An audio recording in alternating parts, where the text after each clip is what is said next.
Well, here we are. Uh, you're with Summer Rising Heavenly, crypto coach and teacher. And we are delivering education right from our Crypto Train LLC, our business education and training center. We share crypto related business opportunity and resources. Um, we teach, coach, and train our members about crypto world and assist them to get to the crypto market safely and productively. And so today we're going to continue to teach a lesson from Coinbase.com. This particular article is talking about cryptocurrency.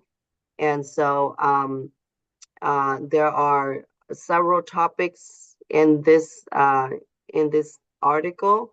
It talks about what is cryptocurrency, and then why cryptocurrency, how does cryptocurrency work, and how to buy Bitcoin and other crypto. So there are a lot of terminologies that perhaps we would be able to comprehend the article if we go over these words in definition first. So today we're just going to go over those definitions, but even that, you guys are going to learn a lot about cryptocurrency. So the first word, who wants to help me read this first word? We're going to be very interactive. Are you talking about market capitalization? Oh, thank you. Go ahead. No, you go ahead, Bishop. You were first. I'm just getting out the way. Market capitalization. The total value of all outstanding units of a cryptocurrency, calculated by multiplying the total number of units by the current market price. Now, I'm going to have to be like a sponge and try that again. Market capitalization. Market capitalization is the total value of all outstanding units of a cryptocurrency. Why is it cryptocurrency market capitalization? This idiot asked. Well, hold on. Calculated by multiplying the total number of units by the current market price. All right. Thank you. Right. Next. That's you, Paul. Okay, Tether, a type of cryptocurrency known as stablecoin, which is pegged by the value of a traditional currency like the US dollar. Mm-hmm. Right. So the Tether is what we know as the USDT, right? And USDT is a tether, okay? It doesn't fluctuate very high. It doesn't fluctuate very low. If it goes down, it may be a fraction of a penny, and then it comes back up. So it's pretty stable. Next.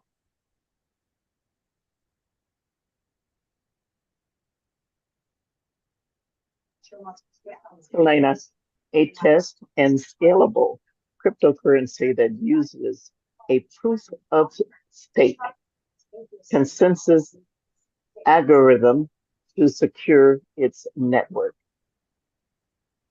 Okay, so Solana is another blockchain. It's a fast and scalable cryptocurrency that uses a proof of stake consensus algorithm. So it's pretty much just another network, another blockchain network that people use to send, to do transactions. And so they have, for every network in the digital business financial world, they have a token that goes with it as well. So this one, when you hear the word Solana, you hear also the token and the network. All right, what's peer-to-peer?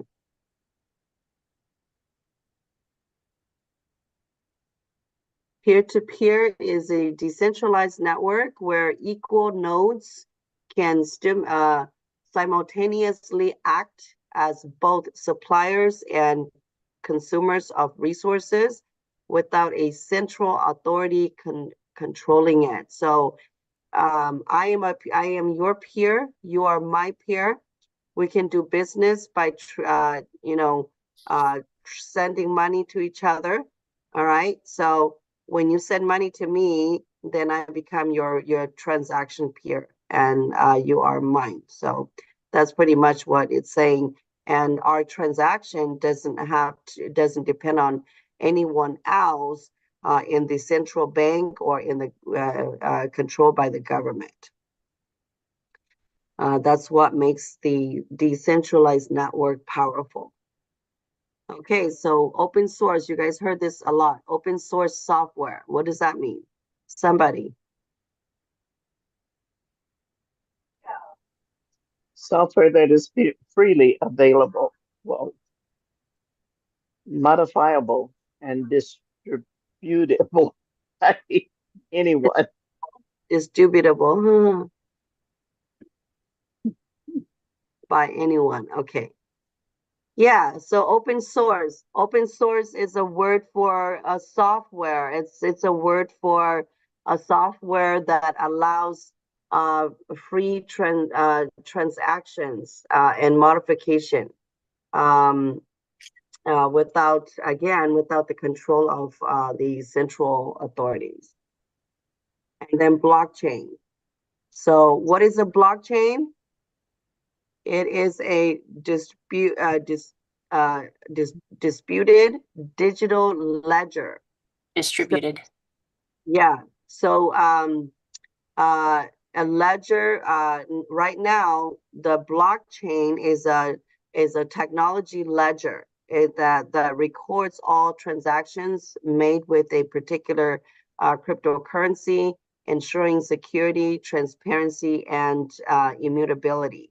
So what is transparency? Well, when we do business in the digital world, there's transparency and trust. So we don't need the central bank or central government. Well, because every transaction from where you're sending and where you're going, it's recorded, and nothing can be deleted or erased. If somebody said they had sent you money already, you don't need to go to the bank or to the government to get the record. You can readily go put their deposit address or receiving address into the blockchain, and then you'll see it right there.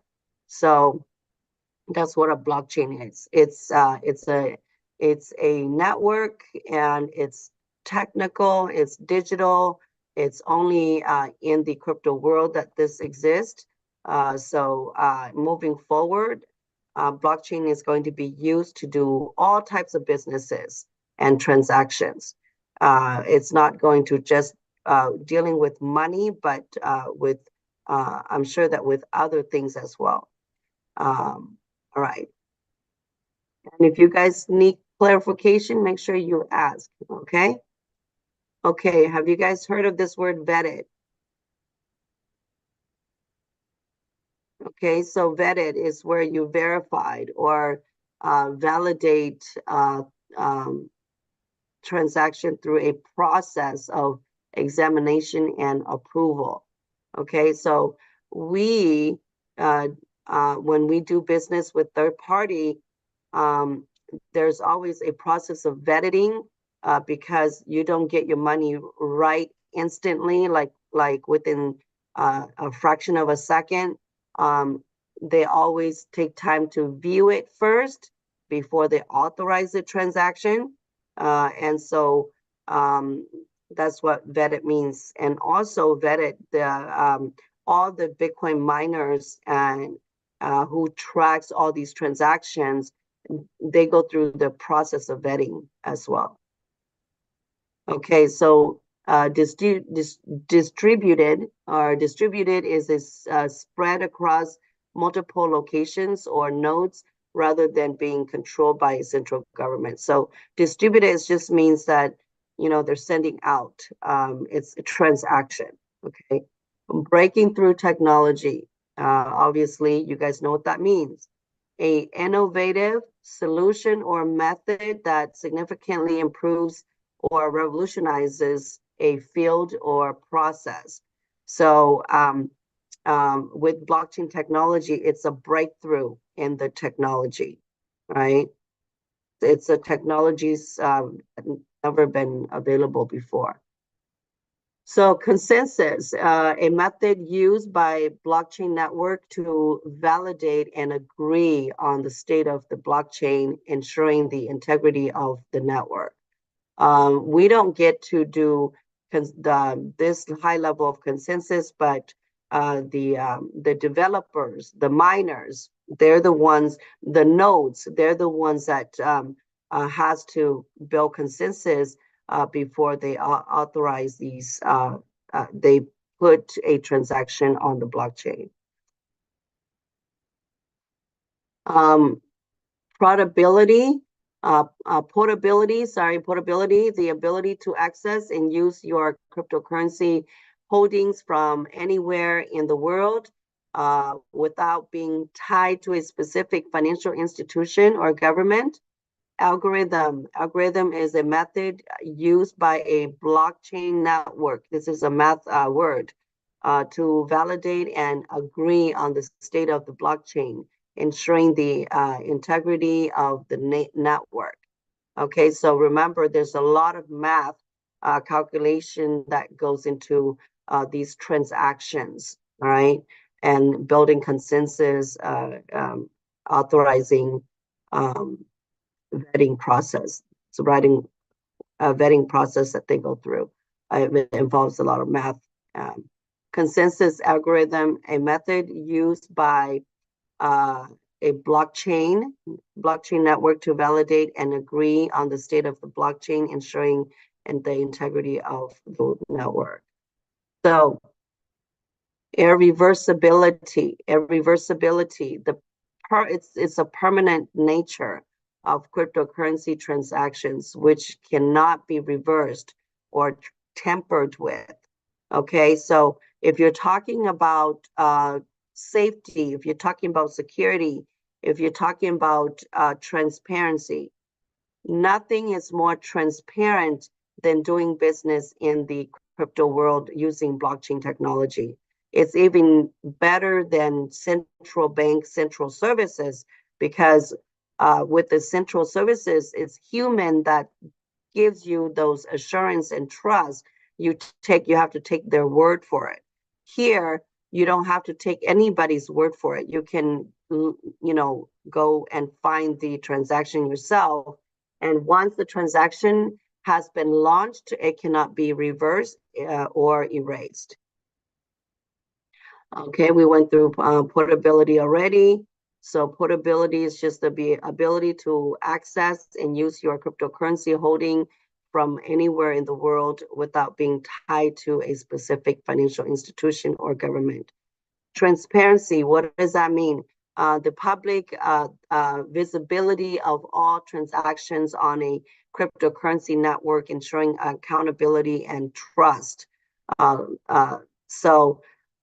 Again, a lot of people who don't know about the blockchain network and the transparency of these transactions, they think it's really something they can't trust, but it's actually the opposite, just the opposite. You can trust with your transaction here more so than the central bank because you see all the activities that comes through. Okay, and we already talked about reversibility, safety, the security of cryptocurrency networks, which are resistant to hacking and manipulation due to their decentralized and open source network. Okay, permissionless. All right, the ability of anyone to use and participate in a cryptocurrency network without needing permission from a central authority. So these are words that you're going to see in the article we're going to be reading. Open source, we already learned about open source. What is this open source? It's the publicly accessible and modifiable nature of cryptocurrency software. allowing for community review and contribution. Okay, so Money 2.0. What is Money 2.0? A term used to describe cryptocurrencies as a new and improved form of money, native to the internet and offering advantages over traditional payment methods and assets. So when you hear the term Money 2.0, it's referring to the digital currency. All right. All right, investment strategy, a plan or approach to investing in cryptocurrencies such as buying, holding, so buying and holding, all right, actively trading or diversifying a portfolio, all right. So these are terminologies. You guys might have heard most of these terminology before, diversifying, actively trading, holding, right? Another word that you're going to hear often is hodling. When you're holding some onto a coin, you're hodling it. You're hodling it for long term, right?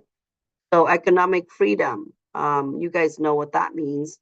It's just the ability of individuals to make choices about their economic activities free from excessive government restrictions or interference. So doing business in the blockchain, in the digital world, you have economic freedom at the moment, right? At the moment.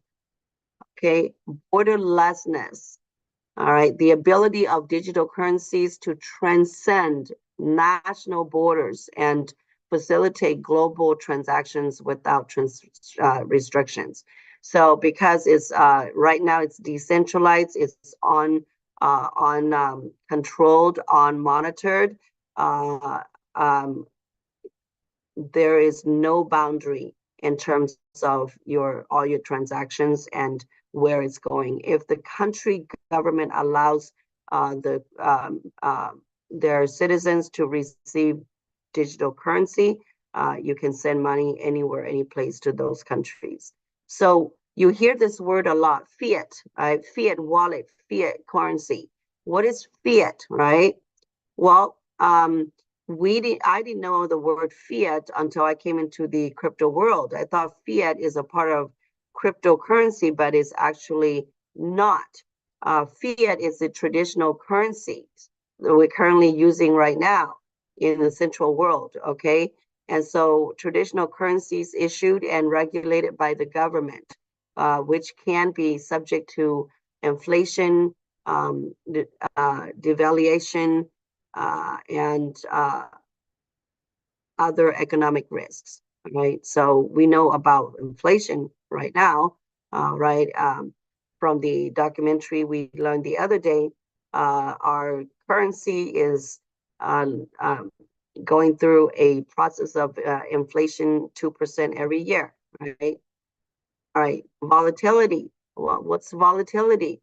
Well, it's the fluctuation in the value of a cryptocurrency, all right, which can be unpredictable and subject to market forces. So you hear the word volatility, high volatility, high risk. Pretty much another word for volatility is just risk, right?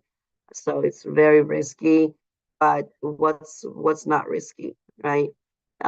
Stable coin, you hear this a lot. What is a stable coin? A stable coin is a cryptocurrency pegged to the value of a traditional currency, such as the US dollar, to reduce volatility and provide stability, right? You guys give me an example for those of you who have been in the digital business world for a while.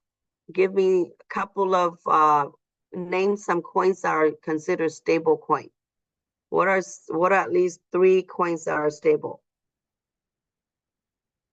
Or 2? Give me 2. Anyone? So USDT and USDC. All right, USDT and USDC, those two coins are stable coins. All right, so again, just wanted to say, reiterate that these two coins, they are cryptocurrencies that peg to the value of the traditional currency, which has to do with the US dollar. Okay. And that's why people feel safe using these two coins to transfer or do transaction. If they allow you to purchase the USDT when you send money to a company, it's better to use USDC or USDT so that you don't lose the value of your money. It's a one-to-one. Okay, it's pegged to a one-to-one value, and offering the benefits of cryptocurrency with stability of a stable traditional currency. Rewards. There's a lot of words in the decentralized world. The word rewards and the word rewards also used in decentralized world. It's an incentive or benefit earned by holding or using a particular cryptocurrency, such as USDC or on Coinbase, and other companies as well. Okay, so utility, the usefulness and practical applications of a cryptocurrency, such as seamless global transactions, security, and privacy. Okay, so it's a word that they use a lot in the crypto world, the utility. So, right, so that is, let's see, we still have 3 minutes left. Any questions about what we went through today? Any of these words you guys want to go over? It just takes a while to digest it all. Almost all of them are new to me, so it's like, man, I need to keep reading these to hear them and to pay attention to them in the market. So yeah. Yeah. And how they are connected or intertwined with Yeah. one another. Yeah. The method that they are going through, because just stating it and reading the definition of it, but how do they work together? Yeah, exactly. Yeah. So all these words are connected. They work together. They're a part of the whole ecosystem of cryptocurrency. You know, you're going to hear all these words repeatedly ongoing. All right. All right. So that is our 30 minutes for our crypto lesson this morning.